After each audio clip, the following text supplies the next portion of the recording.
Volcano vada pav બનાવવા માટે બટેકા વડાનો મસાલો તૈયાર કરી લઈશું. મિક્સર જારમાં લીલા મરચાં, કોથમીર, 8 થી 10 લસણની કળી, મીઠા લીમડાના પાન, આદુનો ટુકડો, સ્વાદ પ્રમાણે મીઠું અને અડધી ચમચી જીરું ઉમેરીને પાણી ઉમેર્યા વગર પેસ્ટ તૈયાર કરી લઈશું. મસાલાને અધકચરો વાટી લીધો છે. હવે પેનમાં 1 ચમચી તેલ ઉમેરશું. તેલ ગરમ થાય એટલે અડધી ચમચી રાઈ ફૂટવા લાગી છે. હવે ચપટી હિંગ અને તૈયાર કરેલો મસાલો ઉમેરશું. મસાલાને સાતડી લેશું જેથી કાચો સ્વાદ વહી જાય. 1/4 ચમચી હળદર પાવડર અને અડધી ચમચી ગરમ મસાલો પાવડર ઉમેરીને મિક્સ કરી લઈશું. મસાલો તૈયાર થઈ ગયો છે. ગેસની ફ્લેમ બંધ કરી દઈશું. પેનને નીચે ઉતારી લઈશું. બટેકાને અગાઉથી બાફી લીધા છે. બટેકાનો છૂંદો ઉમેરશું. સાથે એકદમ ચટપટું તૈયાર કરવા માટે 1 ચમચી જેટલો લીંબુનો રસ ઉમેરશું. સ્વાદ પ્રમાણે મીઠું અને થોડા કોથમીરના પાન ઉમેરીને મિક્સ કરી લઈશું. બટેકા વડાનું સ્ટફિંગ તૈયાર થઈ ગયું છે. થોડું મિક્સર હાથમાં લઈને આ રીતે રાઉન્ડ શેપ આપી દઈશું. વોલ્કેનો ચટણી બનાવવા માટે સૂકા લાલ મરચાંને પાણીમાં પલાળી લીધા છે. સૂકા લાલ મરચાં એકદમ સોફ્ટ થઈ ગયા છે. મિક્સર જારમાં સૂકા લાલ મરચાં, લસણ, સ્વાદ પ્રમાણે મીઠું, સંચળ પાવડર, અડધો કપ પાણી ઉમેરીને ગ્રાઇન્ડ કરી લઈશું.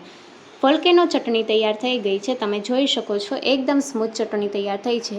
એક વાસણમાં કાઢી લઈશું. કોથમીર ઉમેરશું અને ઉપરથી ગરમ તેલ ઉમેરશું. સુરતના ફેમસ વોલ્કેનો વડાપાઉંની ચટણીમાં આ રીતે ઉકળતું તેલ ઉમેરવામાં આવે છે. તમે જોઈ શકો છો લસણ મરચાંની ચટણી તૈયાર થઈ ગઈ છે. હવે વડા માટેનું બેટર તૈયાર કરી લઈશું. 2 કપ ચણાનો લોટ સાથે સ્વાદ પ્રમાણે મીઠું, 1/4 ચમચી હળદર પાવડર, ચપટી હિંગ સાથે અડધી ચમચી અજમાને ક્રશ કરીને ઉમેરશું. બધી વસ્તુ મિક્સ કરી લઈશું.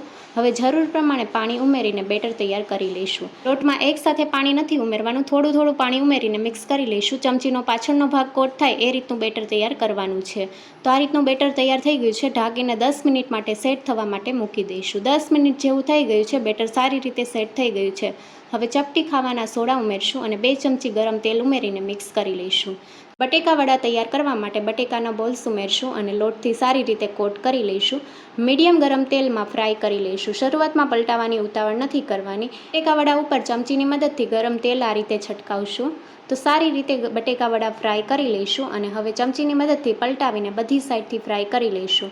બટેકા વડા તૈયાર છે. જારાની મદદથી કાઢી લઈશું. વડાપાઉંને શેકી લઈશું. નોનસ્ટિક લોઢી ઉપર 2 ચમચી તેલ, 2 ચમચી લસણ મરચાંની ચટણી, કોથમીરના પાન, 1 ચમચી લીલી ચટણી અને ચપટી ચાટ મસાલો ઉમેરીને મિક્સ કરી લઈશું. સારી રીતે મસાલાને સાતડી લઈશું. હવે પાઉંને વચ્ચેથી કટ લગાવી દઈશું અને પાઉંનો અંદરનો ભાગ પહેલાં શેકી લઈશું. પાઉંના ઉપરના ભાગને અને નીચેના ભાગને મસાલાથી કોટ કરી લઈશું અને સારી રીતે શેકી લઈશું.